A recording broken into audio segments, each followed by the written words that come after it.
दोस्तों 2 दिन से देश में 19 साल का एक लड़का बहुत वायरल हो गया है। प्रधानमंत्री नरेंद्र मोदी से लेकर उत्तर प्रदेश के मुख्यमंत्री योगी आदित्यनाथ तक सभी इस लड़के की तारीफ कर रहे हैं। पीएम मोदी ने सोशल मीडिया पर उस लड़के की तस्वीरें शेयर करके कहा कि इसकी अचीवमेंट आने वाली जनरेशंस को मोटिवेट करेंगी। काशी में इसकी भव्य शोभा यात्रा भी निकाली गई और श्रृंगेरी शंकराचार्य ने उसे सम्मानित भी किया, जिससे सोशल मीडिया पर यह भयंकर वायरल हो गया। 19 साल के वेद मूर्ति देवव्रत महेश रेखे घनपाठी ने वो कीर्तिमान कर दिखाया है जिसे पिछले 200 साल में कोई दिग्गज नहीं कर पाया। देवव्रत ने वो कर दिखाया है जिसको पिछले 200 सालों से सनातन के बड़े बड़े विद्वान नहीं कर पाए। अब ये लड़का है कौन, इसने क्या अचीव किया है, क्या हासिल किया है और इसकी ये achievement Indian culture education system की महानता कैसे साबित करती है, इस वीडियो में इन सब की बात करेंगे। साथ ही ये भी बताएंगे कि इस लड़के की अचीवमेंट ने कैसे पूरे वेस्ट वर्ल्ड को पूरी तरह से सन्नाटे में डाल दिया है और ये एजुकेशन की आखिर कौन सी मेथोडोलॉजी है। दोस्तों 19 साल का ये लड़का महाराष्ट्र के अहिल्यानगर का रहने वाला देवव्रत महेश रेखे है, जो वेद ब्रह्मश्री महेश चंद्रकांत रेखे के पुत्र हैं।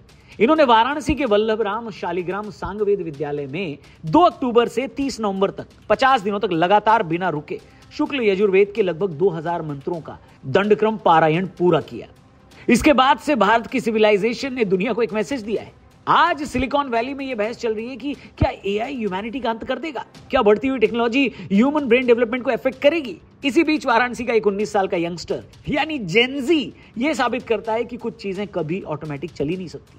पिछले 200 सालों में यह पहली बार है जब किसी इंसान ने अचीवमेंट हासिल की है। अब ये इतनी बड़ी बात कैसे है, आइए वो एक्सप्लोर करते हैं।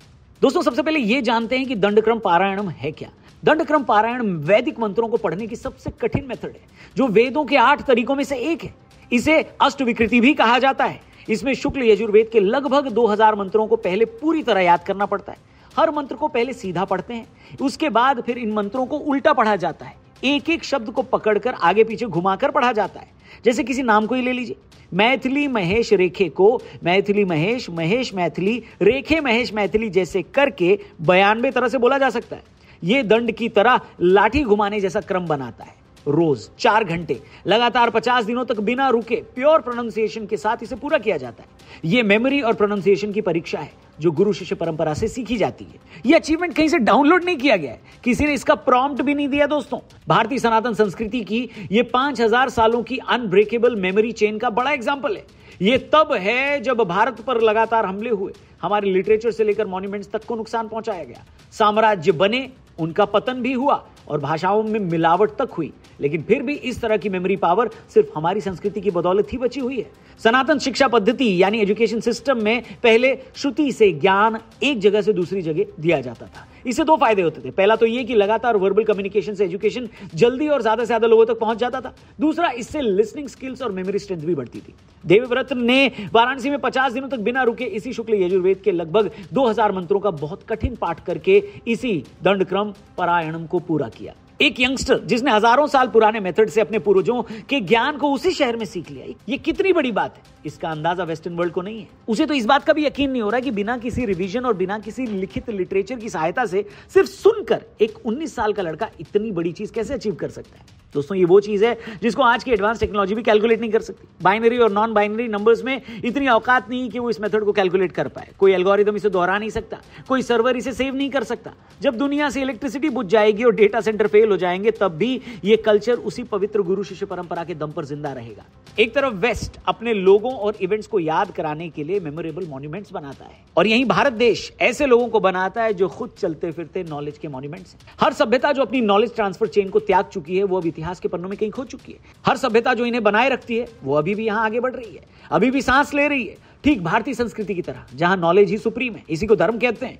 ये इंसानों द्वारा डेवलप्ड सबसे सोफिस्टिकेटेड इंफॉर्मेशन प्रोटेक्शन टेक्नोलॉजी है, जहां एक साउंड है, ट्रेन्ड माइंड है और नॉलेज की वो अनब्रेकेबल चेन है जो सदियों से चली आ रही है। वैसे अब इस अचीवमेंट के बाद एक सवाल यह भी पूछा जा रहा है कि दोस्तों हमारे असली हीरोज हैं कौन। एंटरटेनमेंट, स्पोर्ट्स, पॉलिटिक्स से लेकर ब्यूरोक्रेसी तक में हम अपने हीरोज को ढूंढते हैं, लेकिन हमारी संस्कृति बचाए रखने वालों को हम अपने नायक, अपने हीरोज कब मानेंगे। हमारे असली नायक वो भी तो हैं जो चुपचाप अपनी परंपरा को जीवित रखते हैं। जैसे देवव्रत ने गुरु शिष्य परंपरा से वेदों को प्रोटेक्ट किया है। अरबपति और प्रभावशाली लोगों के साथ साथ ऐसे यंगस्टर्स, ऐसे जेनजी जो मेमोरी की अनब्रेकेबल चेन बनाए रखते हैं, वो भी तो देश के एक सच्चे हीरो हैं। आप इस बारे में क्या सोचते हैं दोस्तों, कमेंट करके जरूर बताना। लेकिन इंपॉर्टेंट ये भी याद रखना है, वेदों जैसे कल्चरल लिटरेचर और स्पिरिचुअल स्क्रिप्चर्स सोसाइटी को मॉरल आधार देते हैं जो इंसान को डिसिप्लिन और मेमोरी से पावरफुल बनाती है। यह परंपरा समाज को एकजुट रखती है, इतिहास सिखाती है और भविष्य की नींव रखती है। देवव्रत का काम यह दिखाता है कि ये श्रुतियां ही सोसाइटी के डेवलपमेंट का सबसे मजबूत आधार बन सकती है। लेकिन इतना अचीव करने के बाद भी जहां पूरी दुनिया देवव्रत की तारीफ कर रही है, जब देवव्रत से पूछा गया कि इतना अचीव करके आपको कैसा लगा, तो सुनिए इसने क्या जवाब दिया। अभी हमारे लिए तो कुछ अचीवमेंट हुआ ही नहीं है, अभी तो बहुत कुछ अचीवमेंट करना बाकी है। तो हम तो यही कहेंगे कि अभी तो बस एक कदम भी नहीं रखा है हमने, अभी तो बहुत कुछ बाकी है और गुरु चरण में सेवा अभी अर्पित करना बाकी है। देखा दोस्तों, इतना अचीव करने के बाद भी जब ये पूछा गया कि आपको कैसा लग रहा है, तो जवाब आया कि अभी तो बहुत कुछ अचीव करना बाकी है। ये है रियल नॉलेज। अब सबसे जरूरी बात, इस अचीवमेंट को बताने के लिए मुझे ये वीडियो क्यों बनानी पड़ रही है, क्योंकि देश के अंदर लंबे समय से प्रोपेगेंडा का एक मजबूत जाल बिछा हुआ है जो हमारी इसी संस्कृति को टारगेट करता है। इस अचीवमेंट पर टारगेट करते हुए सरकाज़म मारता है कि इससे कितने सैटेलाइट छूटेंगे, एक लड़की की तो पढ़ाई लिखाई आपने खराब कर दी, इसकी जिंदगी बर्बाद कर दी, वगैरह वगैरह। बेहद लंबे समय से चली आ रही अफवाहों और इंडिपेंडेंस के बाद के बदलावों ने सनातन समाज और खासकर ब्राह्मणों को एक अजीब सी हीन भावना में फंसा दिया है। वो अपने समाज के एक यंगस्टर की ऐतिहासिक सफलता पर अंदर से तो खुश होते हैं, लेकिन खुले तौर पर जश्न मनाने या बाहरी क्रिटिक्स के लॉजिक का जवाब देने से हिचकिचाते हैं। ऐसा क्यों है आप ही बताइए। जैसे वेद के सबसे जटिल भाग का पाठ कोई गुनाह हो। कुतर्कों की लिस्ट इतनी लंबी है जिसकी कोई लिमिट नहीं है दोस्तों। और सबसे बड़ा कुतर्क यह है कि इससे फायदा क्या हुआ। क्या हर अचीवमेंट, हेलो आप ही से पूछ रहा हूं, क्या हर अचीवमेंट सिर्फ फाइनेंशियल होनी चाहिए? इस पर एक जोरदार सवाल पूछा जाना चाहिए। चीन के एथलीट्स के गोल्ड मेडल से वहां के गरीबों का कल्याण कैसे होता है बताइए? साहित्यकारों के साहित्यिक पुरस्कार से देश की इकोनॉमी में क्या इजाफा आया बताइए? नेताओं ने जो महंगी महंगी मूर्तियां बनाई हैं उससे नेशन को, राष्ट्र को क्या लाभ मिला? बीथोवेन मोजार्ट के कॉम्प्लेक्स म्यूजिक से भूखे लोगों को भोजन कैसे मिला? और रोनाल्डो और मेसी के गोल से हमारा क्या लेना देना है कि नहीं? क्या बात है सर। देखिए प्रॉब्लम यह है कि इसी देश के सबसे एडवांस तकनीकों को पूरी तरह भुला दिया गया। एक ऐसी संस्कृति जहां तकनीक से ज्यादा मन, आत्मा और मस्तिष्क पर काम किया गया है, जहां नॉलेज पर काम किया गया है। लेकिन आजादी के बाद से हम खुद उसे भुला चुके हैं। दुनिया की सबसे साइंटिफिक परंपरा को सनातन वर्सेस साइंस के तराजू पर तौलकर हमें यह बताने की कोशिश हुई है कि सनातन सभ्यता की परंपराएं साइंस से अलग हैं, जबकि सबसे ज्यादा नेचर कॉन्शियस हम ही थे। पेड़ से लेकर गाय तक, सूरज से लेकर चांद तक, हमने सबको अपने त्योहारों का हिस्सा बनाया। आज हमारी उसी परंपरा का मजाक उड़ाया जाता है। आर्ट, स्पोर्ट्स, लिटरेचर या म्यूजिक को कब से जीडीपी या रॉकेट लॉन्च से तोला जाने लगा बताइए?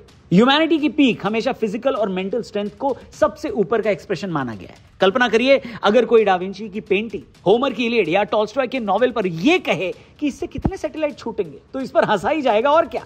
अपनी धरोहर पर अभिमान जगाएं, इसीलिए अपनी संस्कृति, परंपराओं और उनको प्रिजर्व करने वालों पर हमें गर्व करना चाहिए।